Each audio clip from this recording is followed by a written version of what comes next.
सुप्रभात बच्चों। आज की इस वीडियो में हम आपके लिए संस्कृत संबोधनी पुस्तक का पाठ 4 अमृत वचनानी लेकर आए हैं। इससे पहले की वीडियो में हमने पाठ 1, 2, 3 उनका हिंदी में अनुवाद और शब्दार्थ अभ्यास कार्य सब पूरा किया। मुझे उम्मीद है आप सभी बच्चों को अच्छे से समझ आया होगा।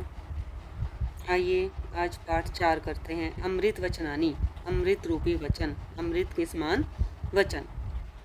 पहला है क्षणशः कणशः च एव विद्यार्थम च चिंत्येत। क्षण त्यागे कुतो विद्या, कण त्यागे कुतो धनम।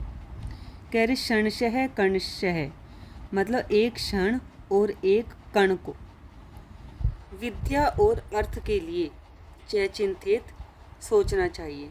मतलब अगर हमें विद्या प्राप्त करनी है तो हमें प्रत्येक क्षण लगे रहना चाहिए। मतलब अगर हमें जीवन में कुछ बनना है, विद्या प्राप्त करनी है, तो हमें एक क्षण भी बेकार नहीं करना चाहिए। मतलब बिल्कुल भी समय वेस्ट नहीं करना चाहिए, टाइम को वेस्ट नहीं करना चाहिए।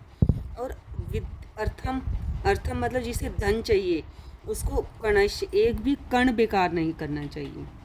मतलब विद्या प्राप्त करने के लिए प्रत्येक क्षण और अर्थ मतलब धन प्राप्त करने के लिए प्रत्येक कण के बारे में सोचना चाहिए, प्रत्येक वस्तु के बारे में सोचना चाहिए।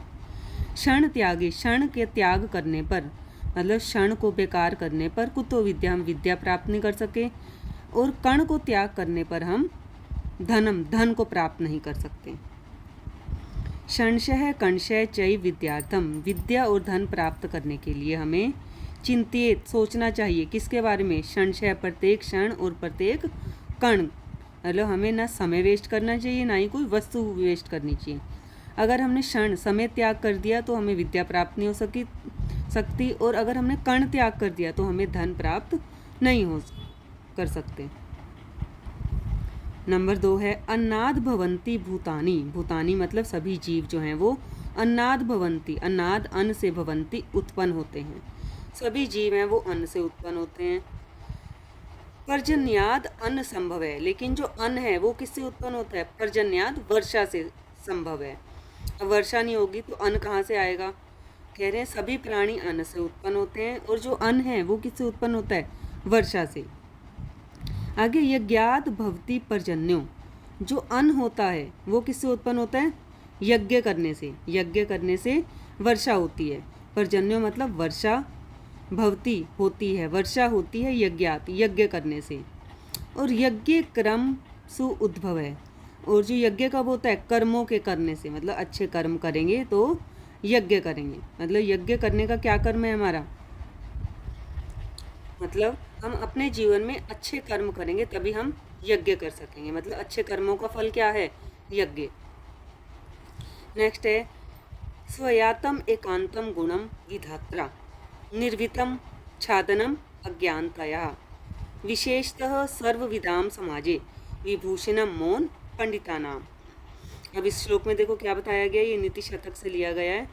विधात्रा विधाता के द्वारा, स्वायत्त और एकांत गुण वो बनाया गया है, विर्मिनितम बनाया गया है।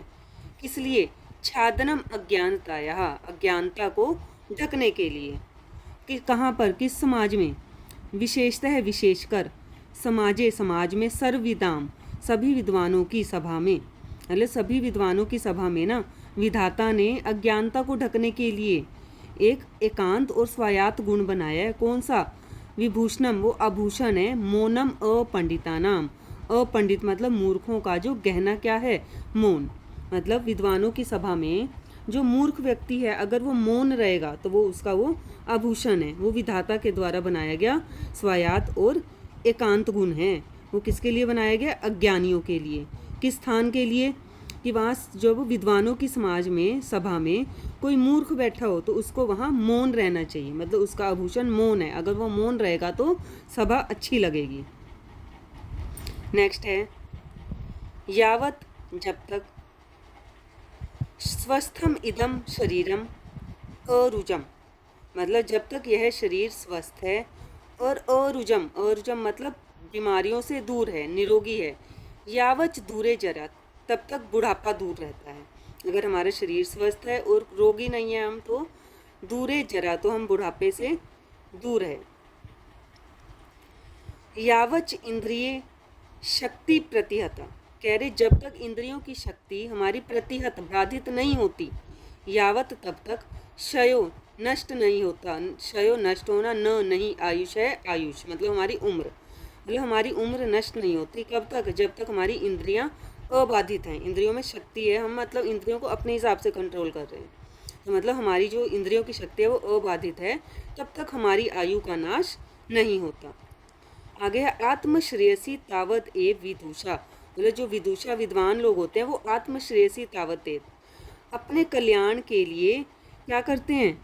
कार्य है प्रयत्नो महान, महान से महान कार्य करते रहते हैं, मतलब अच्छे अच्छे कार्य करते रहते हैं, कोशिश करने में लगे रहते हैं जब तक उनका कल्याण होता रहता है। संदीप्ते भवने, भवने मतलब भवन के, घर के, संदीप्ते जल जाने पर, तो कूप खननम, कुएं को खोदना, प्रत्युदमह की दृश्य, कैसा परिश्रम, मतलब ऐसे नहीं कि हमारे ऊपर जब सिर पे बिल्कुल संकट आ जाएगा तब हम कोशिश करेंगे, तब जब घर में आग लग जाएगी तभी हम कुआं खोदेंगे पानी के लिए, मतलब हमें अपने कल्याण के लिए पहले से ही कार्यरत रहना चाहिए। जैसे इसका छोटा सा एग्जाम्पल, आप सबके एग्ज़ाम होंगे, बोर्ड एग्ज़ाम, तो ऐसे नहीं कि आप सभी तभी पढ़ने लगोगे, तो इसके लिए आप पूरा साल आपने मेहनत की होगी, तभी आपके अच्छे नंबर आएंगे। मतलब ऐसे नहीं कि जब पेपर सिर पे आएंगे तब तुम कुआं खोदोगे, मतलब तभी तुम पढ़ना शुरू करोगे, तो ये मेहनत हमें पहले से ही करते रहना चाहिए। नेक्स्ट है सानंदम सतनम, घर में आनंदम, आनंद से युक्त है घर। सुताश सुधिये, वहाँ के पुत्र सुधिये बुद्धिमान है।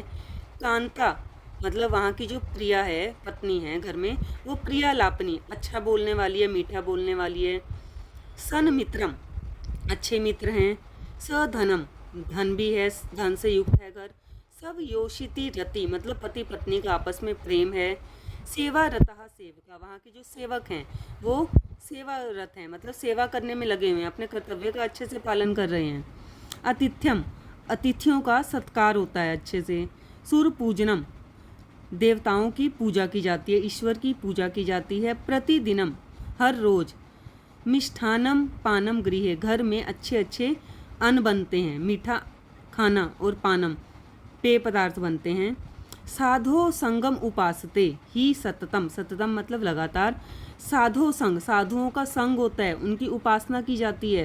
कह रहे धन्यो गृहस्थ आश्रम, वह गृहस्थ आश्रम धन्य है। कैसा गृहस्थ आश्रम धन्य है? अब आपका क्वेश्चन बनेगा इसमें से, जिस घर में आनंद हो, पुत्र बुद्धिमान हो, पत्नी प्रिय बोलने वाली हो, अच्छे मित्र हो, धन से युक्त हो, सेवक सेवा से युक्त हो, अतिथियों का सत्कार होता हो, देवताओं की पूजा होती हो, घर में अच्छा खाना बनता हो और साधु संतों का समागम होता हो, मतलब उनकी उपासना की जाती हो, तो वो घर धन्य है। नेक्स्ट है न सा सभा, वह सभा नहीं होती। यत्र, जहाँ, न संति वृद्धा, जहाँ वृद्ध नहीं होते, वृद्ध मतलब बड़े बुजुर्ग नहीं होते, मतलब जैसे सभा वो नहीं होती जहाँ पे बड़े बुजुर्ग ना हों। वृद्धा न, अब कह रहे वृद्ध वो नहीं होते, ये ना वदंती धर्मम, जो धर्म के बारे में नहीं बताते, कह रहे वो वृद्ध नहीं होते जो धर्म के बारे में ना बताएं। धर्मः स नो, कह रहे वो धर्म वह नहीं होता जो सत्य के बारे में ना बताए, मतलब जिसमें सत्य ना हो वो धर्म नहीं होता। सत्यम ने तत्, वह सत्य नहीं होता। यह छलम अभ्युपैति, और जो छल से युक्त होता है वो सत्य नहीं होता, मतलब जो छल से युक्त बात की जाए, मतलब उसमें झूठ है, कपट है, तो क्या कह रहे हैं कि सत्य वो नहीं होता जो छल से युक्त हो। उम्मीद करती हूँ आपको ये वीडियो पसंद आई होगी, अच्छे से समझ भी आई होगी। अब अगली वीडियो में हम इसके शब्दार्थ और प्रश्न उत्तर लेके आएंगे। धन्यवाद।